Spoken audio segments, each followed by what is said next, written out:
té la pell. Sí, sí, la tercera ja és Saxa, cos contra cos. Encara no està accionada.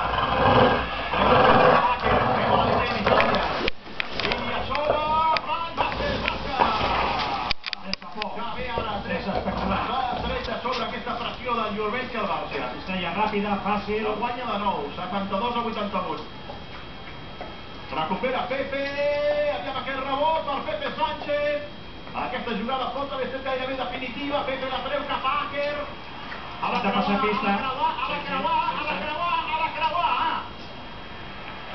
I no ha creuat. No ha creuat, per tant, pilota I no perduda. ha creuat a l'altre costat de la pista. La defensa havia estat molt bona, una recuperació.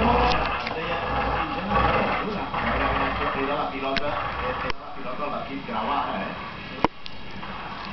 La marcació va ser mentirosa amb aquesta El Barça guanya de nou. Creuada, passar a l'altre camp. Aquí sí ha podido una mica la perdiu. anar fent la mare de xiste i no passar la pilota. I al no passar-la li han fet falta, no? No. Només tens 9 segons per a canviar de camp. Vale. Home, és una pista difícil, hi ha molta pressió. Potser ho han digut baixar, Jo sempre dic que des de És que han sigut menys de 9 segons això, Per això m'he quedat a la parra. Han digut baixar, però igual com serra. amb el públic tot a sobre i és complicat, és complicat. T'he de dir que sobre el paper, abans del partit, el pronòstic d'estar... Bueno, què? No en sortirem? Aquest partit que no passa victòria al Barça. Sobretot tenint en compte més els antecedents que venia amb aquesta temporada.